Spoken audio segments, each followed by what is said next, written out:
Alright, so I'm taking a break from all the ghost face confession videos that I've been making to show off my Scream Robe, which is on display right now in my man cave. It's a little out of place because of all the Back to the Future stuff. I collect a lot of Back to the Future things.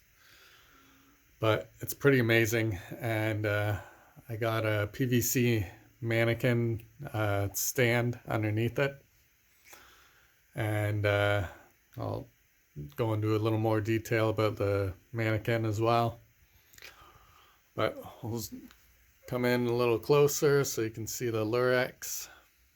I've got the flash on my camera right now, the flashlight, so that's why it's like super shiny.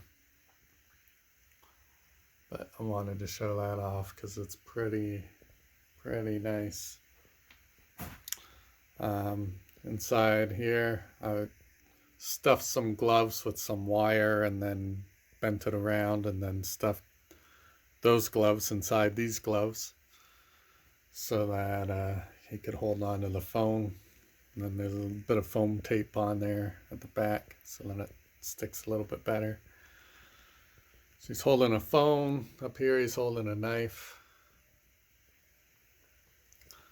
That looks really orange because of the light that's shining on it, but that's just some window film stuff that I stuck on there to look like blood. There's the mask. I modified the mask a little bit, and I'm sure a lot of you are going to be really ticked off about that because they're collector's items, but I don't plan on selling it because I really like that mask. And now that I modified it, I like it even better. So I'll go into some details about what I did to the mask.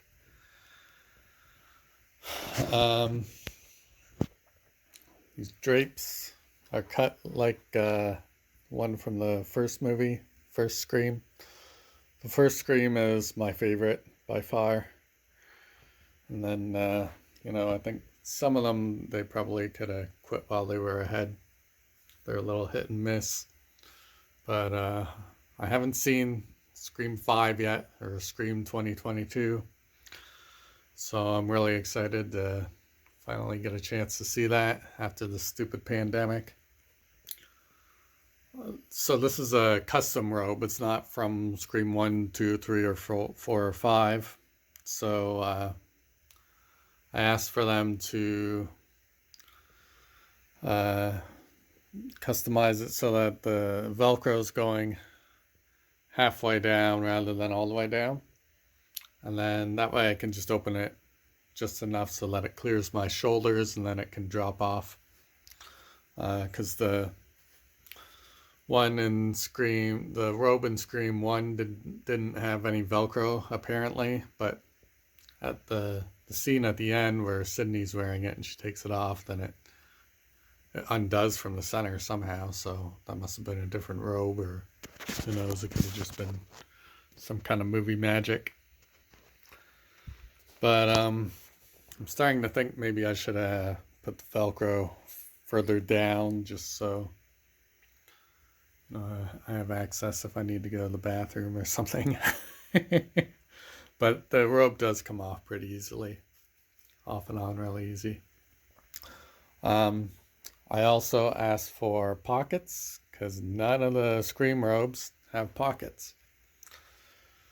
But if you're going to be carrying the voice changer and a buck 120, then you're going to want to be able to put them in your pockets. So, or your cell phone, of course. So there's pockets on this side. It's a little awkward to reach because it's like right up under the armpits. But that way it's not too deep. Otherwise you'd be like reaching down to your knees to grab anything. At the bottom down here, it's cut the same as in Scream 1 as well. That's my favorite way of cutting it. It's longer than the one in Scream 1. Might be a little long sometimes if I'm trying to walk upstairs or something. I don't know if I'm going to have to shorten that or what. But I like the way it is. It looks pretty good. And then, yeah, so the gloves are permanently on here, but it's also got an opening right there. That's just bubble wrap. Gave it some bubble wrap, so you can reach or slide your hand out from here and into this opening, and then that way it's an easy access rather than taking the gloves off. You can still slide your hand out nice and easy. All right, so about the mannequin that's underneath there. I fastened the mannequin to the shoes, and the boots, and the boots to the base. Those boots aren't 100% accurate to the ones in the movie, but the bottom of the robe is covering most of it, so it doesn't really matter. And then the mannequin, here's another one here, and it's all in a bunch of parts. So you get all these parts here, and it's PVC, and it ends up looking like, I don't have a picture to show you, but it just looks like a PVC frame kind of thing. Looks like a person, and then you just decorate it, and you can adjust it so it's posable. And that's by Spider Hill Prop Works. So I recommend them. It was really cool. I'm not sure what I'm going to use the other mannequin for, but that's another one in the box. Maybe I'll display my other Marty McFly outfit. So yeah, that's my robe. And I'm really happy with it. It fits perfectly. It's really nice, good quality Lurex weight to it.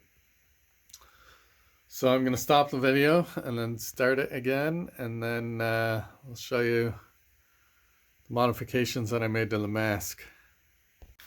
Alright, so for the mask, I added some more mesh to the eyes so that it's quite a bit darker.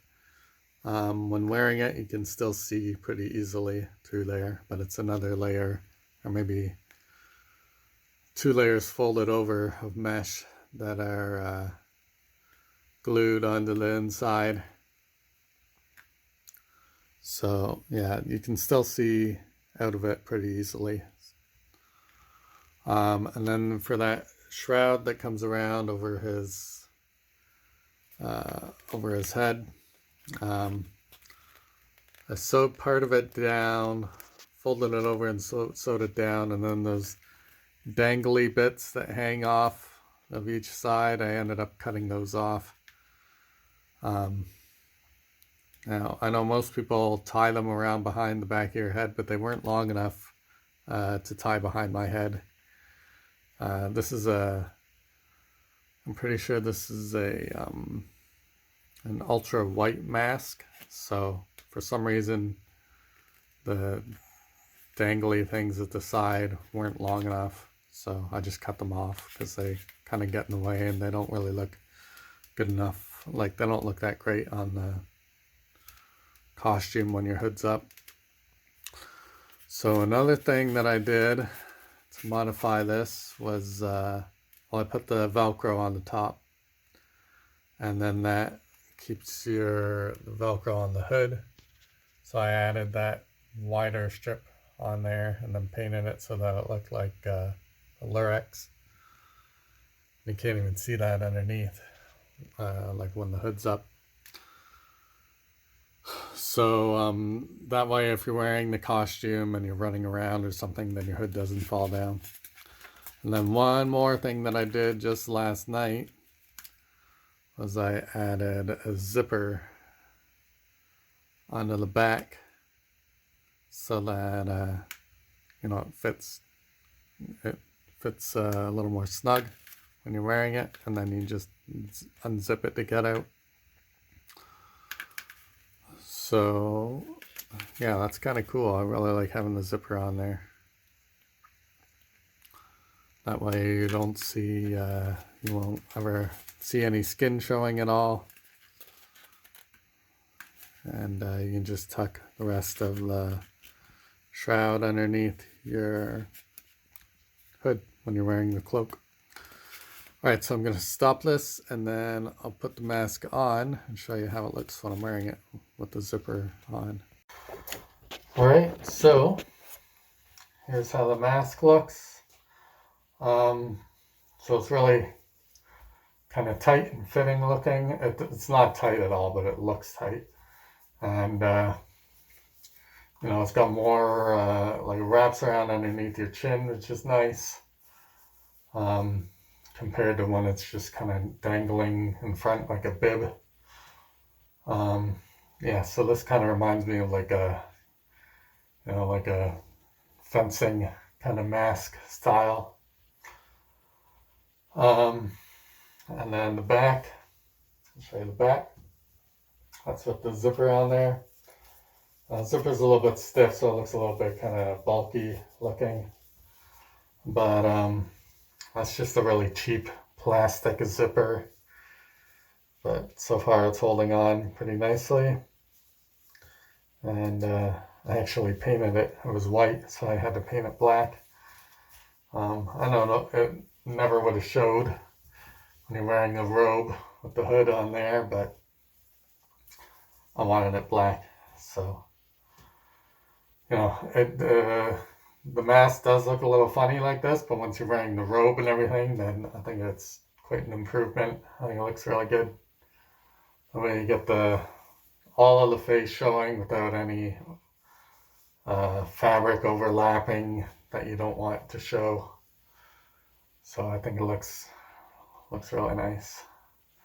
I'm not going to take the robe off my mannequin right now because it's a real pain to get it back on.